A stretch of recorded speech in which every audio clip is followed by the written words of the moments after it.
വേടന്റെ വിഷയമാണല്ലോ സോഷ്യൽ മീഡിയയിൽ ചർച്ചാ വിഷയം മാറുന്നത്. നാദരയ്ക്ക് അതിൽ എന്താണ് പറയാനുള്ളത്?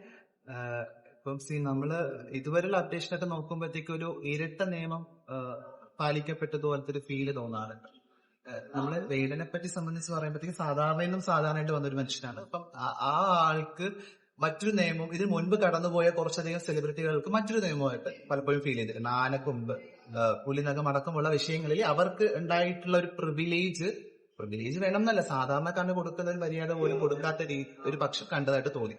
ഒരു കേസ് നടക്കുന്ന സമയത്ത് അല്ലെങ്കിൽ ഒരു കേസ് പോലീസ് അനുഭവപ്പെടുന്ന സമയത്ത് അത് എങ്ങനെയാണ് അറസ്റ്റിലേക്ക് എത്തുന്നത്? കാരണം കൃത്യമായിട്ട് ഒരു പരിശോധന പോലും നടത്താത്ത രീതിയിൽ പേരനെ അറസ്റ്റ് ചെയ്യാണ് പെട്ടെന്ന്. അപ്പൊ അതൊക്കെ വളരെ എങ്ങോട്ടാണ് നമ്മൾ ഈ ഭരണഘടന അല്ലെങ്കിൽ എങ്ങോട്ടാണ് ഈ ജനാധിപത്യ മര്യാദകൾ കടന്നു പോകുന്നുള്ള ചോദ്യമുണ്ട്. അത് ഭയങ്കരമായിട്ട് അതിനോട് ഭയങ്കര വിയോജിപ്പ് പറയുകയാണ്. കാരണം അതല്ല വേണ്ടത്. കാരണം ഒരു വിഷയം നടക്കുന്ന സമയത്ത് പരിശോധന ഉണ്ടാവണം. അത് എന്ത് സംഭവിച്ചു, എപ്പോൾ, എവിടെ നിന്നൊക്കെ കൃത്യമായിട്ട് അത് പറയണം. അതല്ലാതെ കോടതിയിലേക്ക് എത്തുന്ന സമയത്ത് കോടതി അതിനെ ചൂണ്ടിക്കാണിക്കുന്നതല്ല മര്യാദ എന്നുള്ളതായിട്ട് തോന്നിയിട്ടുണ്ട്. മീൻസ് കോടതിക്ക് മുമ്പായിട്ട് പോലീസ് അത് കൃത്യമായിട്ട് പാലിക്കപ്പെടണം എന്ന് തോന്നിയിട്ടുണ്ടായിരുന്നു. വേടം പറയുണ്ടായി ഞാൻ ചെയ്തത് തെറ്റാണ്.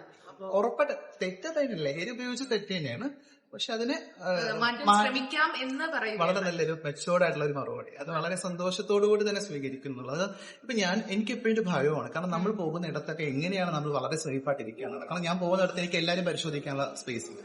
ഇപ്പൊ നമ്മൾ പോകുന്നിടത്ത് നമ്മൾ ചിലപ്പോൾ ഇതുപോലത്തെ അവസ്ഥ നമുക്കൊക്കെ അനുഭവപ്പെട്ടേക്കാം. നാളെ ഞാൻ പോകുന്ന ഒരിടത്തായിരിക്കും ഇങ്ങനത്തെ ഒരു പ്രശ്നം ഉണ്ടായെങ്കിൽ ഞാൻ അടക്കമുള്ള ആൾക്കാരുടെ പേരുകൾ മാത്രമായിരിക്കും പുറത്തേക്ക് എത്തുന്നത്. അതിനെങ്ങനെ നമ്മളതിനെ നമ്മൾ ഇഷ്ടപ്പെടുന്ന ആളുകളിലേക്ക് എത്തിക്കണമെന്ന് ഇപ്പോഴും ഒരു വലിയ ചോദ്യമുണ്ട്. കാരണം പെട്ടുപോകുന്ന ഒരു അവസ്ഥയൊക്കെ നമുക്ക് പലപ്പോഴും സംഭവിക്കുന്നുണ്ടെന്നുള്ളത് എനിക്ക് തോന്നിയിട്ടുണ്ടായിരുന്നു. പലരും ചില വിഷയങ്ങളിലൊക്കെ വളരെ യാദർശികമായിട്ട് ആ അവസ്ഥയിലേക്ക് എത്തുന്ന ആളുകൾ പോലും ഉണ്ടായിട്ടുണ്ടെന്നുള്ളത് തോന്നാറുണ്ട്. നാളെ ഞാൻ അങ്ങനെ പെട്ടുപോയി കഴിഞ്ഞാൽ ഉറപ്പായിട്ടും നിങ്ങളുടെയൊക്കെ ഒരു വലിയ സപ്പോർട്ട് ആഗ്രഹിക്കുന്നുണ്ട്. കാരണം നമ്മളൊന്നും ഇത് ഉപയോഗിച്ചിട്ടല്ല. പക്ഷെ നമ്മൾ പോകുന്ന ഇടത്ത് നമുക്ക് എല്ലാവരും പരിശോധിക്കാനോ എല്ലാവരും വളരെ നീറ്റ് ആൻഡ് ക്ലീൻ ആണോ എന്നുള്ളത് നമുക്ക് മനസ്സിലാക്കാനും പറ്റില്ല.